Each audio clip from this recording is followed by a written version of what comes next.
안녕하십니까. 유튜브 차영주 TV 운영자 겸 YG경제연구소 차영주 소장입니다.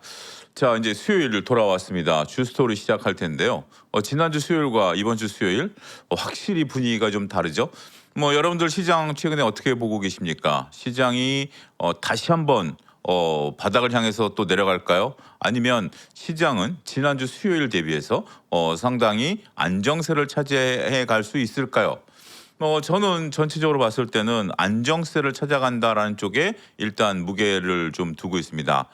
여러 가지 코스피 코스닥 각각 조금은 다른 듯한 모습들을 보이긴 합니다만 시간이 지나고 우리가 이제 지난주 수요일부터 목요일 날 이제 급락세를 한 번 더 시연을 했고요. 그다음에 이제 금요일 날 급등을 했죠. 그러고 나서 월, 화, 수 오늘까지 3일입니다. 전체적으로 봤을 때 지난주 금요일 날 우리가 이제 급등을 한 이후에 4일 동안 시장의 온도가 상당히 따뜻해졌습니다. 특히 이제 코스닥과 관련된 부분들에 있어서 저는 오늘이 나름대로 중요한 날이었다라고 생각을 하는데요. 날이었다라는 것도 있습니다만 날이라는 것을 어제부터 좀 봐왔던 부분들도 있습니다. 그런데 잘 넘겼죠. 그리고 이제 코스피 같은 경우도 확실히 변동성이 줄어들었어요. 시장의 그 어떻게 보면 단일 종목 레버리지 ETF에 따른 변동성이 줄어든 모습이 확인이 된 상태에서 다소 우리가 이제 다시 삼성전자가 20만 원 또 깨는 날이 있을까요? 이거 이제 좀 조심스럽게 봐야 되겠죠. 물론 깬다 안 깬다라고 얘기하기는 어렵겠습니다만 삼성전자가 지난주 목요일 날 보였었던 그런 변동성이 다시 한번 나타날 수 있을까요? 자, 그 부분을 한번 좀 우리가 좀 살펴보도록 하겠습니다. 준비된 자료를 한번 좀 보여주시면 단일 종목 레버리지 ETF가 일단 지금 현재로서는 시장에서 영향력을 많이 상실한 것으로 보입니다. 지금 이제 단일 종목 레버리지 ETF가 지난 금요일부터 우리가 여러분 잘 아시는 것처럼 증거금을 3천만 원을 올렸죠. 그러다 보니까 한때 삼성전자 하이닉스의 거래량의 90%에 육박했던 거래량이 평균 거래량 대비 금요일이 5분의 1로 급감을 했고요. 월요일은 10분의 1로 급감한 상태로 알려지고 있습니다. 그러다 보니까 증거금 3천만 원이 투자자를 좀 이제 막는다. 여러 가지 의견들도 있을 수 있긴 하겠습니다만 어쨌든 이 정책이니까요. 정책이라는 게 우리가 세금도 이렇게 했다 저렇게 했다 하는 거고 정책이라는 게 어떤 목적을 가지고 시행되는 거 아니겠습니까? 어떻게 보면 탄생되지 않았었던 것이 더 좋았을 수도 있겠죠. 그렇지만 우리가 이제 제가 이런 표현을 드리는데 소를 일단 잃었다 하더라도 외양간을 고치려고 하는 노력들은 필요한 거고 그러한 외양간을 고친 노력들이 현재 나타나고 있는 상황이기 때문에 긍정적으로 볼 수 있겠죠. 단일 종목 레버리지 ETF가 다시 변동성을 확대할까요? 물론 언제든지 확대할 수 있죠. 만약에 이제 외부적인 충격이 온다라든지 아니면 시장이 다시 한번 강력한 강세로 돌았을 때는 많은 비중을 차지할 수도 있겠죠. 3천만 원이라 하더라도 투자하시는 분들은 계속 있을 거니까. 그렇지만 과거처럼 그러니까 이제 제가 이제 지금 비교하는 거 지난주 대비 오늘 시점입니다. 지난주와 같은 변동성을 나타낼 것인가? 쉽지 않죠.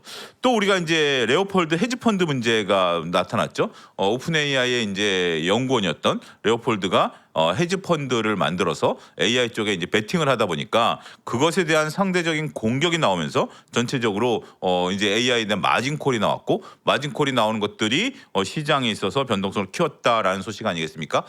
저도 이 소식을 듣고 깜짝 놀랐습니다. 물론 사전에 이런 것들을 알 수 있었으면 좋긴 하겠습니다만 거기까지는 제 능력치가 아니었었던 부분들이고요. 제가 이제 조금 이 부분에 대해서 좀 할 말이 좀 많은데요. 우리가 이제 바람이 불어서 갈대가 흔들리면 갈대가 나쁜 겁니까? 바람이 나쁜 겁니까? 이런 생각이 문득 들었다라는 거죠. 어찌됐든 우리가 AI와 관련해서 거품론도 얘기하시는 분도 있고 피크아웃론도 얘기하는 분들도 있죠. 그러한 것들 중에 일부는 시장에 있어서 AI와 관련된 주식들이 흔들리다 보니까 그러한 흔들림을 보고 거품이다 아니다라고 판단하는 분들도 있었을 거 아니겠습니까? 그런데 실체가 딱 드러난 걸 보니까 레오폴드 헤지펀드 문제가 대두가 되면서 미국 시장에 있어서의 변동성도 확대됐고 미국 시장에 거기에 이제 또 SK하이닉스가 들어가 있었던 거 아니겠습니까? 그런 것들과 맞물리면서 국내 시장의 변동성 여기에 단일 종목 레버리지 ETF에 따른 맞물린 변동성들이 나타나면서 지난주에 극심한 변동성이 나타났었던 원인이었다. 이건 다 지난 일이죠. 근데 제가 이제 굳이 이 얘기를 하는 것들은 이러한 것들이 변동성을 다시 키울 수 있을까요? 라는 점이고요. 또 이러한 변동성이 생기다 보니까 첫 번째와 두 번째가 생기다 보니까 반대 매매가 나갔었던, 안타깝게도 지난 금요일 아침까지도 반대 매매가 나갔습니다. 그런 모습들이 좀 보이면서 이 세 가지가 맞물리면서 지난주 수요일 날 어쨌든 보면 7월 말에 극심한 변동성이 나타났었죠. 요 세 가지 요소가 지금 살아있는 요소냐 지난 요소냐라고 본다라면 냉정하게 보면 이제 지난 요소죠.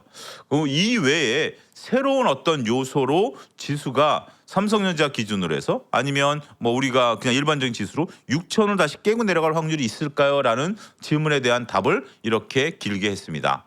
현실적으로 이러한 문제가 다시 대두될 가능성은 지금 시점에서는 없죠. 그러면 현 구간이 바닥을 확인했던 구간들이 아니겠나라는 점을 저는 조심스럽게 말씀드리고 싶습니다. 물론 외국인들이 금요일 날 8조 가까이 순매수가 들어왔고 오늘도 이제 1조 2조 조금 못 미치지만 순매수가 들어왔다라는 점은 상당히 고무적인 부분들이 있죠. 고객위탁금이 100조가 안 빠지고 있습니다. 저는 고객위탁금이 우리가 138조를 찍고 102조까지 줄어들었던 상황까지 봤었는데 그게 이제 다시 109조까지 늘었다가 지금 왔다 갔다 하고 있는 상황이에요. 고객위탁금이 100조를 안겠다라는 것은 나름대로 상징적인 의미가 있는 거고요. 그리고 우리가 지금 오늘 코스닥에서 개인의 수급을 또 보다시피 저는 코스닥 오늘 개인 상계 별로 그렇게 제 개인적으로 나빠 보이지는 않습니다. 아무래도 코스닥들에 대해서 어제는 물론 기관이 샀습니다만 개인들의 영향이 훨씬 더 큰 거 아니겠습니까? 그래서 개인들이 지금 상황에서 코스닥이 4일 연속 상승했기 때문에 그러한 부분들이 나타나면서 긍정적이다라는 거죠. 자, 앞서 잠깐 제가 말씀드리고 대답을 안 했습니다. 왜 코스닥이 오늘 중요한 날이었었냐라는 거죠. 우리가 3일 동안 이제 금요일은 다 같이 올라갔었죠. 지난 금요일은 다 같이 올라갔었으니까 논외로 치고 월요일과 화요일 삼성전자 하이닉스가 쉼에도 불구하고 코스닥이 움직였었죠. 그래서 금, 월, 화 3일 동안 서킷 브레이커가 사이드카가 발송이 됐죠. 사이드카가 이제 발동이 되면서 전체적으로 시장에 긍정적인 흐름을 보였죠. 근데 오늘 그 뉴욕 증시에 있어서 필라델피아 반도체 6% 올라가면서 삼성전자 하이닉스가 오늘 굉장히 잘 나갈 걸로 봤어요. 물론 이제 그거보다는 생각보다 좀 적었습니다만 그러면 코스닥은 어떻게 될 것인가? 여러분들도 충분히 그렇게 생각하셨을 것으로 미루어 짐작합니다. 어제 같은 경우도 이제 많은 분들이 내일 반도체 올라갈 가능성이 높습니다. 그러면 코스닥이 쉴까요? 라는 것에 대해서 궁금증이 있었던 거죠. 근데 오늘 코스닥이 상대적으로 강했죠. 물론 상승 탄력은 다소 둔화된 모습이 보였고 또 이제 사이드카가 걸리지는 않았습니다만 어찌됐든 이러한 흐름들이 있었고 개인들이 샀다. 그러면 이번 주는 코스닥도 긍정적인 움직임을 보일 가능성이 있다라고 말씀드릴 수가 있겠습니다. 그리고 이제 AI와 관련된 각종 논란들이 현재 조금 많이 사그라들었죠. 이 부분에 대해서는 지난주 금요일 날 제가 이제 주린이 코너에서도 말씀드렸습니다만 다시 한번 설명드리면 저는 삼성전자, 아마존, 메타와 팔란티어 이 세 개의 기업들을 좀 나누고 싶습니다. 단락들을 좀 나누고 싶은데 우리가 이제 삼성전자 같은 경우는 반도체를 만드는 기업이죠. 삼성전자, 하이닉스, 마이크론이 반도체를 만들고요. 그 만든 반도체를 가지고 아마존 같은 경우가 데이터 센터를 만들고 그다음에 클라우드 서비스를 하는 거죠. 그를 통해서 수익을 거둔다라는 거죠. 요 두 단계까지는 현재 지금 시장에서 문제가 없습니다. 뒤에 가서 이제 오늘 삼성전자 재무제표를 한번 잉여 현금 흐름까지 살펴볼 텐데요. 삼성전자는 지금 현재 현금이 많아요. 그리고 앞으로 현금이 쌓이는 구조입니다. 투자를 하지만 현금이 쌓이는 구조고요. 약간의 의구심이 아마존에 있었어요. 왜냐하면 우리가 메타가 투자를 하는 데 있어서 잉여 현금이 많지 않았었다라는 점 때문에 아마존도 의구심이 있었습니다만 이번에 실적 발표를 난 걸 보니까 아마존도 역시 돈을 벌어서 선순환으로 투자를 이루어진다라는 거죠. 그러니까 삼성전자 이상 없음, 아마존 이상 없음이죠. 그런데 이번에 어제 이제 팔란티어 실적이 잘 나왔죠.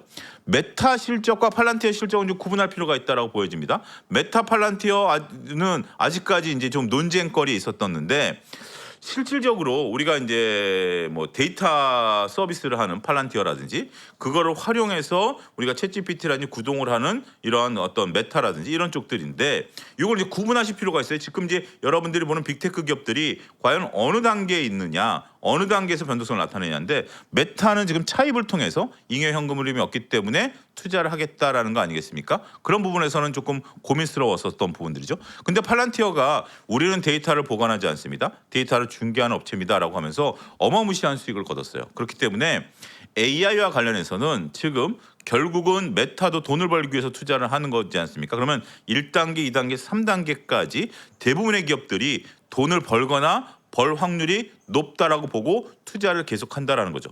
그러면 우리나라 입장에서 보면 여전히 이제 삼전직스 중심으로 봐야 되겠죠. 삼전직스는 제일 기초적인 반도체를 제공하는 기업이기 때문에 그러한 반도체에 대한 거품론은 우리가 너무 앞선 것이 아니겠나라고 말씀드릴 수가 있겠죠. 또 한 가지 이제 삼성증권 의견을 좀 놓고 보면 그런 것 같아요. 삼성전자에 대한 삼성증권인가요? SK증권인가요? 거기서 나온 거 보면 아니 거품론이 있으려면 최소한 재고가 쌓여 있어야 되는데 재고가 쌓이지 않는 거품이 있습니까? 라는 거죠. 그런 부분들 일단 뒤에 가서 우리가 재무제표를 통해서 한번 확인해 드리도록 하겠습니다. 아무래도 시장이 이번 주 같은 경우는 이제 공포지수라고 하는 빅스 지수가 상당히 낮아지면서 긍정적인 흐름이 이어지고 있다라는 거죠. 자, 이제 마지막으로 우리가 볼 것은 이제 중동 문제입니다. 중동 문제 이번 주에 끝날까요? 정말 언제 끝납니까? 이건 빨리 끝내줘야 되는데 잘 아시는 것처럼 중동 문제는 이제 금리와 연관성이 있죠. 그런데 베센트 장관이 어제 그 중동 문제가 끝날 것이다라고 얘기를 했어요. 물론 이제 구체적으로 그가 이란과 협상보다는 이제 호르무즈 해협이 열릴 것이다라고 얘기를 한 거죠. 저는 이런 것 같아요. 어떠한 사람이 그 말을 했느냐도 굉장히 중요합니다. 예를 들어서 여러분들 어떤 한 회사가 실무자가 뭐 어떤 뭐 그냥 뭐 부장급이 얘기한 거랑 임원급이 얘기한 거랑 대표이사가 얘기한 거랑 무게 중심이 다르죠. 얼마 전에 우리 블룸버그가 한국에 대해서 변동성이 굉장히 낮다. 우리는 투자 부적격이다라고 얘기를 했다라는 거 아니겠습니까? 근데 저는 그거 별로 그렇게 신경 쓰이지 않습니다.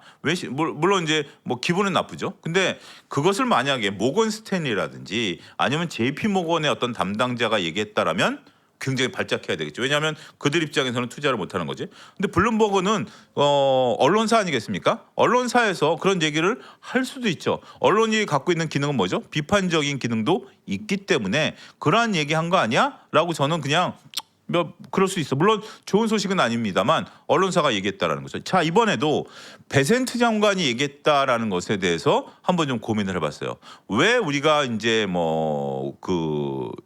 트럼프의 SNS도 아니고 베센트 장관일까요? 뭐 국무장관이 얘기한 것도 아니고 재무장관이 얘기를 했을까요?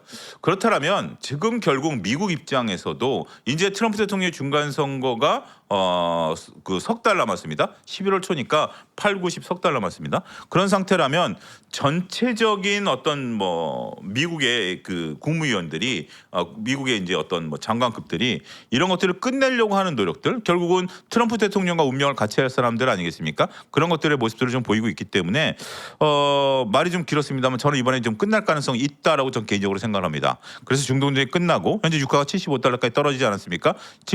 유가가 75달러까지 떨어지게 되면 아무래도 이번에 9월 달에 FOMC 회의가 결과물이 나와야 되긴 하겠습니다만 이번에 7월 말에 나왔던 것처럼 공격적인 과연 매파적인 성향을 띌 수 있을 것이냐 이런 부분들은 조금 조심스럽게 봐야 되겠죠. 지금 이제 이것이 우리가 이제 최근에 제약바이오가 올라가는 것들도 있긴 하겠습니다만 아무래도 기업들의 차입에 영향이 있기 때문에 그런 지금 이제 금리와 관련해서는 굉장히 민감하다라고 말씀드릴 수 있겠습니다. 자, 어찌됐든 눈으로 확인 한번 하시죠. 삼성전자에 대한 DB증권 리포트입니다. 이 리포트 내용 오래간만에 이제 저와 같이 리포트를 한번 좀 살펴보시면 되지 않을까 싶습니다. 자료 화면 좀 보여주시고요. 매출액 같은 경우 우리가 2025년에 333조 매출이었는데 올해 718조까지 보는 겁니다. 요 DB증권 리포트가 주말 사이에 가장 많이 읽혀진 리포트더라고요. 그래서 여러분들 보신 분들도 있긴 하겠습니다만 실질적으로 뒤에 나온 재무제표까지 보신 분들은 많지 않았을 거고 요게 이제 주말 사이에 가장 많이 읽힌 리포트이기 때문에 제가 갖고 왔습니다. 2017년 예상은 954조, 그다음에 우리가 이제 2018년은 1113조까지 매출이 늘어나는 거죠. 영업이익은 올해 전체적으로 봤을 때 작년에 43조에서 388조, 621조, 745조가 나타난다라고 말씀드릴 수 있겠습니다. 올해 이제 가장 강했던 것이 하단에 보면 영업이익 증가율입니다. 영업이익 증가율인데 이렇게 지금 영업이익이 늘어난다라는 것은 여러분들이 잘 아시는 내용일 것 같아요. 그런데 뒤에 가서 이제 우리가 이것을 밸류로도 좀 봐야 되는 부분들인데 이렇게 영업이익이 늘어나는데 주가는 떨어진다라는 게 얘기가 될까요? 요거 한번 보죠. 여기서 한번 지금 이제 PER을 좀 놓고 보면 올해 PER이 예상 PER이 몇 배죠? 4.4배입니다. 4.4배 PER이라는 것이 물론 PER이라는 것은 제가 주콘에서 얘기했다시피 주가는 EPS 곱하기 PER인데 EPS는 우리가 확정된 숫자죠. 요 EPS는 주당 순이익은 확정된 거죠. 46,000원, 78,000원, 99,000원이죠. 2배 가까이 뜁니다만 요거는 심리적인 지표입니다. 4배를 줄 수도 있고 30배를 줄 수도 있고 우리가 2배를 줄 수도 있는 거죠. 그렇지만 4배 그러니까 5배가 안 되는 수준이라면 상당히 저평가되어 있는 수준이다라고 우리가 충분히 볼 수 있는 거 아니겠습니까? 그리고 현재 주가가 움직이지 않는다라면 여기서 이제 2027년, 2028년에 요 데이터들은 현재 주가에서 현재에 있어서의 주가가 움직이지 않고 삼성전자가 EPS가 46,000원에서 78,000원 늘어가면 PER은 2.6배, 내후년에 99,000원까지 PER이 2배로 늘어나면 EPS가 늘어나면 PER은 몇 배죠? 당연히 2배 수준까지 떨어지게 된다라는 거죠.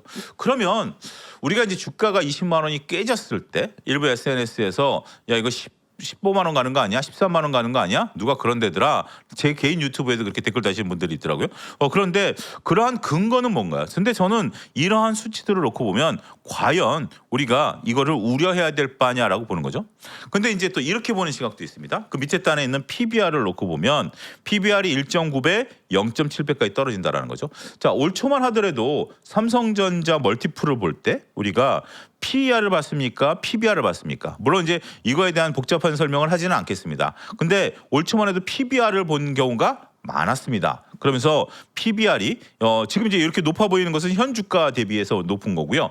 PBR이 이렇게 됐다라는 것은 우리가 이제 그 1.9배니까 그리고 1배 이하니까 상당히 현 주가 PBR로 놓고 본다 하더라도 저평가 구간으로 들어갈 수 있다라는 것이 이렇게 증명이 된다라는 거죠. 자, 그리고 영업이익률이 우리가 이제 놓고 보면 영업이익 증가율과 영업이익률은 다르죠. 영업이익률이 54%, 65%, 66% 계속해서 50% 이상 영업이익률이 나타나고 있다라는 것은 상당히 고무적이죠. 여기에 ROE 자기자본 이익률 같은 경우 50%가 넘습니다. 자, 상장사 중에 물론 이제 이런 비교가 적합할 수 있는지는 모르겠습니다만 영업이익이 이렇게 그러니까 ROE가 50%가 넘는 기업이 몇 개 안 되죠. 그런데 삼성전자가 이러니까 상한가도 가는 거죠. 자꾸 이제 의외의 그런 부분들이 좀 나타나면서 우리가 주가가 견조한 흐름들이 이어지고 있는 것이 재차 확인이 되고 있다라고 말씀드릴 수가 있겠습니다. 그럼 삼성전자 돈이 있느냐? 현금으로 표를 보면 되겠죠. 현금으로 표를 보면 되겠죠. 우리가 영업활동 현금 흐름은 여전히 우리가 이제 당기순이익을 제일 위에다 놓고 실질적으로 이제 비용을 차감하는 게 현금으로 표 아니겠습니까? 당기순이익 같은 경우 계속해서 늘어난다라는 거 아니겠습니까?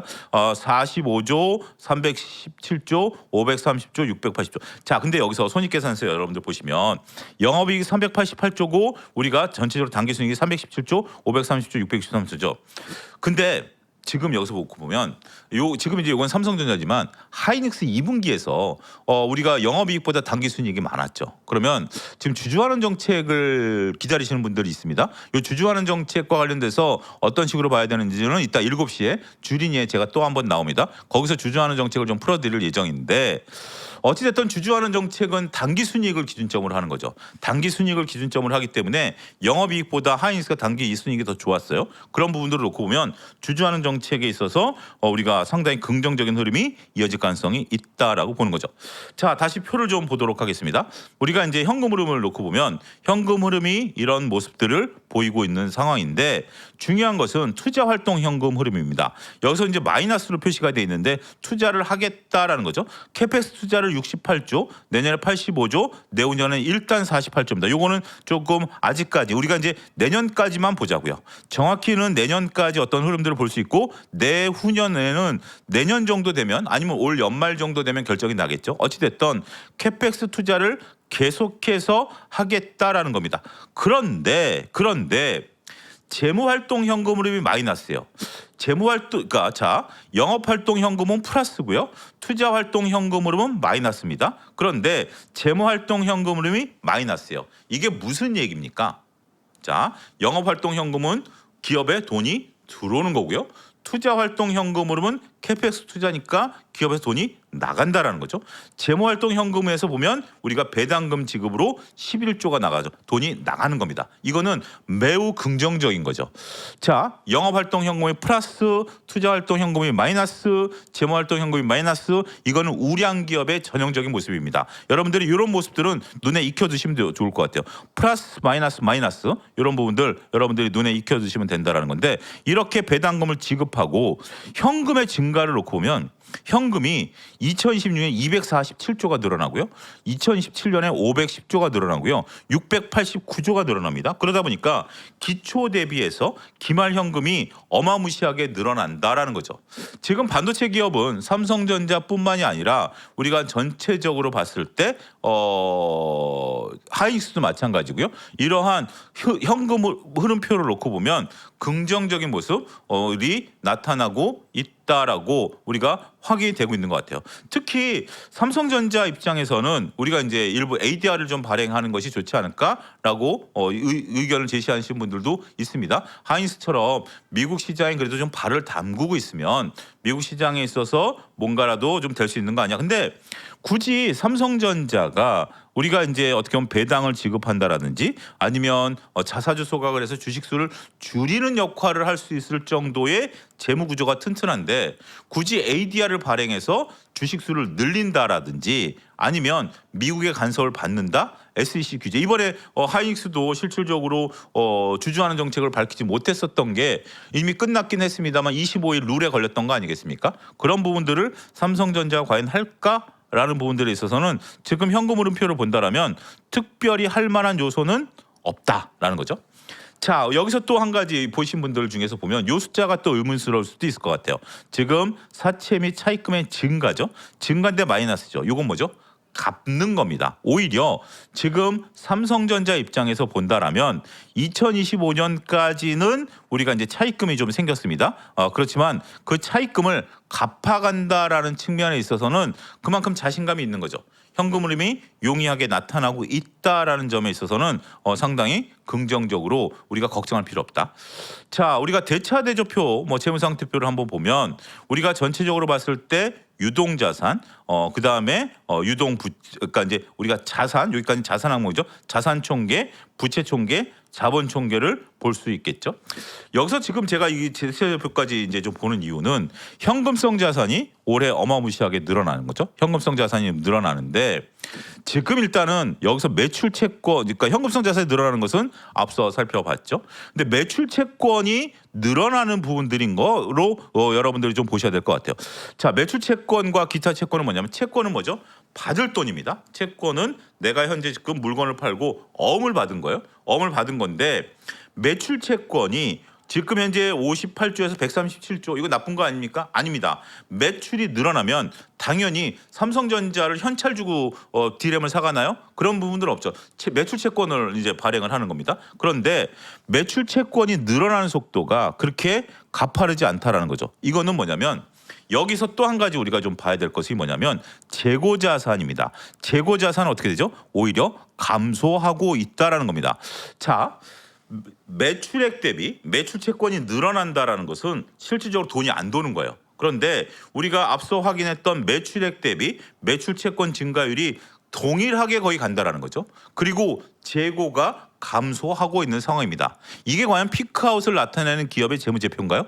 아니죠. 지금 상태에서 놓고 보면 매출 채권이 증가하지 않고, 이거는 이제 매출 채권 회전율을 또 계산해 볼 필요가 있습니다. 이런 건 이제 분석의 방법인데요. 매출 채권 회전율을 계산해서 매출 채권 회전율이 짧아진다라는 것이 아마 증명이 될 것 같아요.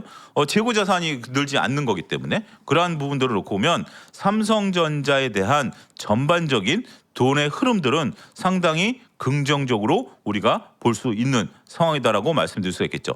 반면에 매입 채무 같은 경우 일정하게 유지가 됩니다. 이런 것들은 중요한 건 아니고요. 오히려 지금 상태에서는 부채가 줄어들고 있는 그러한 현상이 벌어지고 있는 것도 상당히 긍정적인 요소다라는 거죠.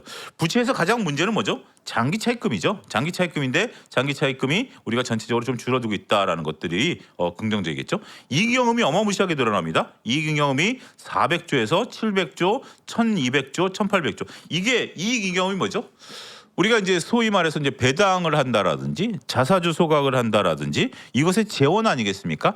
자본금 같은 경우는 우리가 이제 주식을 발행한 거고요. 자본잉여금은 우리가 주식을 발행할 때 추가적으로 받는 거고, 이익잉여금 같은 경우는 이익이 나는 걸로 계속 쌓이는 거 아니겠습니까? 여기서 현금성 자산과 이익잉여금은 다르죠. 현금성 자산은 캐시를 얘기하는 거고요. 1년 이내에 현금화할 수 있는 거, 그것이 이제 유동자산, 그 중에서 이제 현금성 자산, 우리가 캐시를 들고 있다라기보다는 그걸 어떻게 하고 있죠? 현금 뭐 3개월짜리 뭐 콜로 긁는다든지 예금을 한다라든지 채권을 사는 거죠. 이런 부분들이고, 이것 이익잉여금은 돈이 있든지 없든지 상관없습니다. 요거는 이제 돈이 있는 거고요. 실질적으로 지금 이제 삼성전자 금고에 들어가면 300조가 있는 겁니다. 그렇지만 이익잉여금은 700조가 지금 있는 건 아니에요. 요게 어떤 다른 점이 있냐라면, 여러분들은 지금 월급 통장에 있어서 월급이 늘어났다라고 하면 그것이, 그러니까 이제 월급이 10% 늘어났다. 월급이 10% 늘어나면 이익잉여금이 10% 늘어난 겁니다. 10% 늘어난 것이 그대로 우리가 이제 그 통장에 남아 있나요? 그 부분은 아니죠. 뭐 부채를 갚았다라든지 아니면 실질적으로 무슨 뭐 냉장고를 샀다라든지 TV를 바꿨다라든지 이런 식의 형태가 나타나는 거 아니겠습니까? 그런 것으로 볼 수 있기 때문에 현재 삼성전자와 관련해서는 이 이익잉여금이 늘어나고 있다라는 것은 뭐다? 앞으로 우리가 주주하는 정책을 기대할 수 있는 재원 규모가 커지고 있다, 이렇게 말씀드릴 수가 있겠습니다. 자, 삼성전자와 관련해서 우리가 대차 대조표, 그다음에 이제 뭐 투자 지표까지 앞서 좀 살펴봤는데요. 이러한 것들을 조금 한 번은 한 번 정도는 좀 봐줬어야 된다라고 생각을 합니다. 그래서 제가 이제 이런 부분들을 여러분들과 한번 좀 공유를 했고요. 물론 이제 차용주 TV 유튜브에서도 가끔 살펴드리긴 하겠습니다만, 오래간만에 삼성전자에 대한 리포트를 주스토리에서 한번 살펴드렸다, 이렇게 말씀드릴 수 있겠습니다. 그러면 이제 삼성전자는 여기서 이 정도로 좀 마무리하고요. 자, 이제 대우건설에 대한 실적이 지금 이제 오늘도 대우건설 주가가 좋았는데, 건설사들의 주가 움직임이 과연 어떻게 움직일 것인가라는 부분들을 놓고 보면 일단 결론부터 말씀드리면 대우건설에 대해서는 목표가를 낮췄습니다. 2만 원. 지금 오늘 15,000원대에 거래가 되고 있는데, 기존의 목표가를 49,000원에서 2만 원으로 하향을 했습니다. 이 부분도 한번 좀 우리가 리포트를 좀 살펴봐야 될 부분들인데요. 전체적으로 원전 일정이 지연됨에 따라서 밸류에이션을 하향했다라는 거죠. 그래서 목표 주가는 2016년 EPS 추정치의 타겟 PR 14배를 적용했다라는 점입니다. 그러니까 이제 우리가 제가 이제 그전에 이제 주스토리 얘기할 때 PR을 적용한다라는 것은 몇 배를 적용하느냐에 따라 달라진다라는 거죠. 자, 지금 이제 앞서 봤었던 삼성전자 같은 경우 PR이 4배 수준인데, 최근에 우리가 이제 삼성전자에 대해서 목표가를 낮춘 증권사들이 있죠. 그 목표가를 낮추면서 뭐라고 얘기를 했나요? 혹시 여러분들 워딩이 기억나시나요? 리포트를 보고를 안 보고 이제 기사에 나온 거죠. 멀티플을 하향 조정했다라는 거죠. 멀티플을 하향 조정했다. 그러니까 이 얘기는 우리가 심리적 지표인 PBR을 주가가 올라갈 때는 흥분도에 따라서 PBR을 좀 높이는 거죠. EPS도 늘어나지만, 물론 EPS가 늘어나지만 PR을 좀 높인 거죠. 근데 EPS가 늘어나지만 PR을 좀 낮춤으로써, 멀티플을 낮춤으로써 목표가를 낮췄다라는 거죠. 자, 마찬가지입니다. 대우건설 같은 경우도 우리가 전체적으로 봤을 때는 멀티플을 낮춤으로써 목표 주가를 하향했다. 원전 일정이 좀 차분해졌다라는 겁니다. 원전 일정이 차분해지다 보니까 너무 멀티플을 많이 주지 말자라는 겁니다. 자, 그런데 이제 손익계산서를 보면 문제가 조금 뽀글뽀글합니다.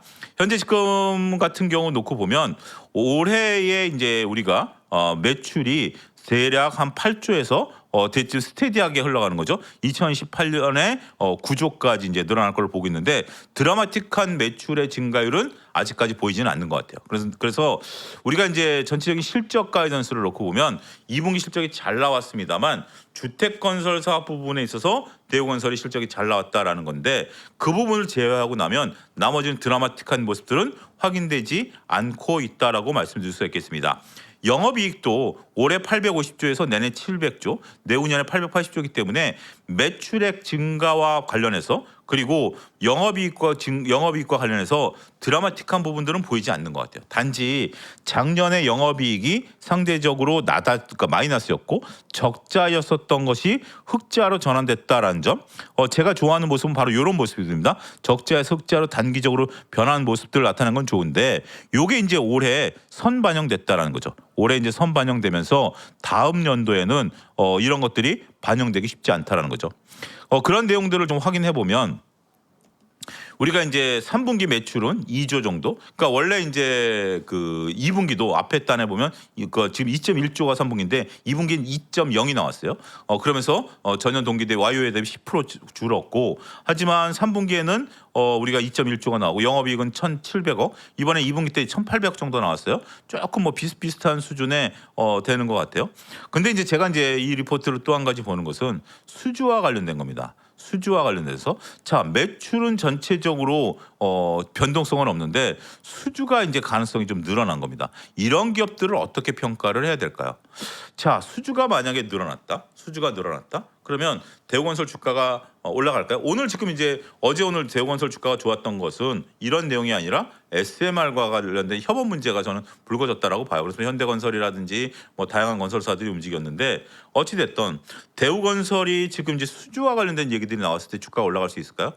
요게 제가 말씀드리고자 하는 핵심입니다. 뭐냐면 우리가 지금 이제 AI 모멘텀이 불기 이전에 2023년 정도로 기억을 하는데요. 우리가 조선주들 수주에 대한 기대감들이, 그러니까 이제 2차전지 붐 일기 전에 조선주들이 수주와 관련된 어떤 모멘텀들이 있으면서 굉장히 이제 우리가 수주가 들어오면서 조선주가 좋습니다라고 얘기했는데 실제로 주가가 못 올랐어요. 그래서 투자자분들이 아니 수주가 좋다는데 왜 조선주가 못 올랍니까?라는 건데 알고 봤더니 2017년, 2018년에 받았던 저가 수주 문제가 문제였었던 거죠. 그게 이제 나중에 이제 드러났던 부분들인데, 그러니까 이제 수주라는 것은 결국은 그 수주가 결국은 공사로 이루어질 겁니다. 이제 수주 산업이 갖고 있는 특징은 뭐죠? 우리가 이제 휴대폰 같은 경우 수주했다라는 얘기는 없잖아요. 휴대폰은 새 제품을 만들고 새 제품을 만든 걸 판매하는 거죠. 수주는 케이스 바이 케이스 다른 거죠. 우리가 동일한 아파트라 하더라도 그게 이제 지역마다 또 기반이 다 다르고 위치가 다 다르고 배도 무엇을 실어 나를 것인가 어느 바다에 다닐 것인가 다 다르죠. 그래서 수주를 받는 겁니다. 수주를 받으면 납품을 하게 되는 거죠. 거기까지 뭐가 필요하죠? 타임갭이 발생하는 거죠. 타임갭이 발생하는데 그 타임갭을 우리가 지금 대우건설이 우리가 이겨낼 수 있는 정도의 매출과 영업이익을 갖고 있느냐라는 겁니다. 그 부분에서 대우건설이 좀 아쉽다라는 거예요. 자, 지금 열심히 일을 해서 돈을 벌고 있고 그와 관련해서 수주를 또 받으면서 수주는 미래의 매출과 영업이익 아니겠습니까? 그런 것들이 쌓이면서 움직여야 되는데 그러한 선순환 구조가 대우건설은 좀 아쉽다라는 거죠. 반면에 이러한 선순환 구조로 들어온 업종이 두 가지가 있습니다. 자, 제가 이제 대우건설은 이 리포트를 통해서 말씀을 좀 드렸고 마지막으로 이제 좀 말씀드리면 그러면 수주가 쌓이고 있고 쌓인 수주는 별개로 치고 지금 현재 이 밑바탕에 있는 매출과 영업이익이 긍정적으로 움직일 수 있는 섹터는 뭐죠? 여러분들 한번 좀 생각해 보시죠. 조선업종?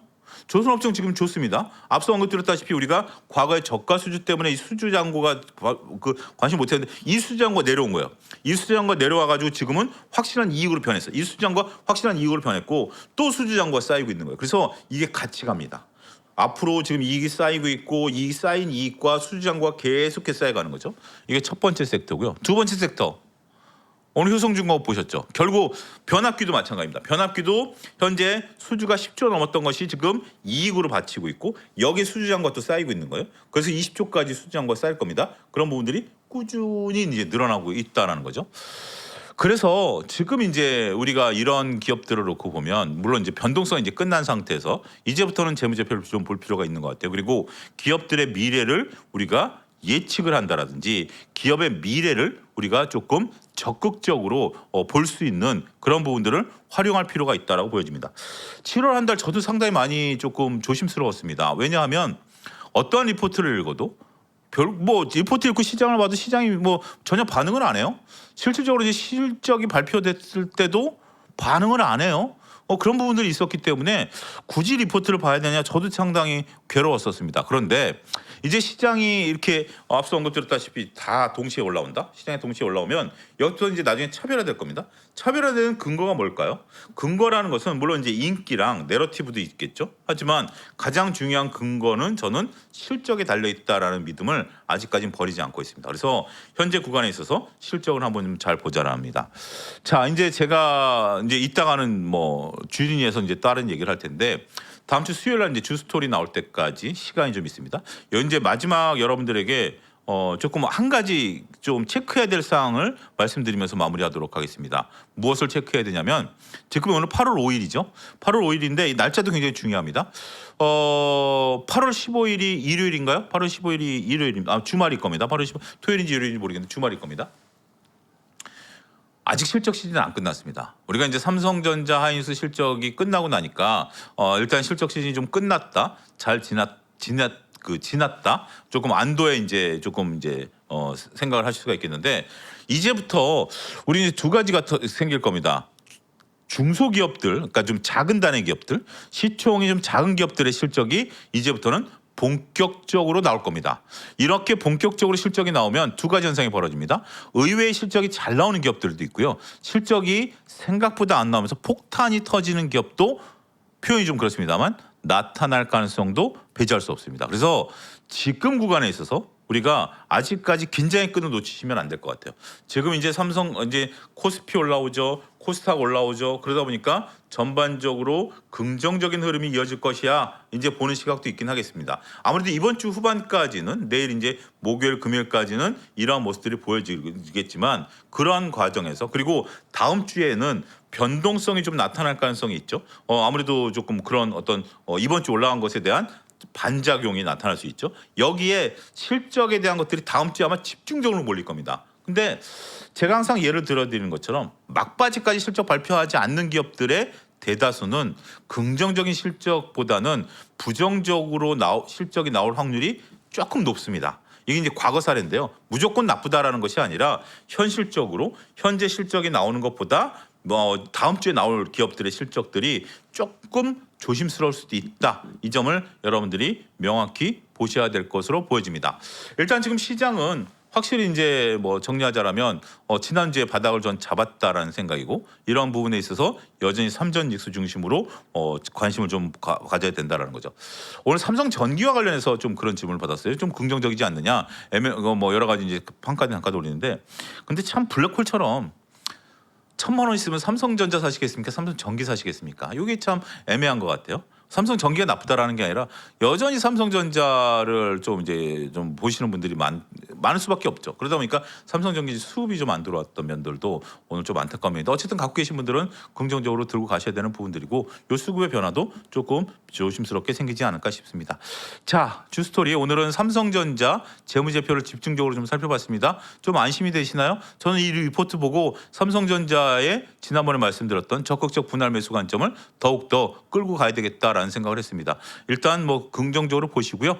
저는 이따가 7시에 주진이 코너에서 배당과 관련된 주주하는 정책과 관련된 얘기들을 한번 또 풀어드리도록 하겠습니다.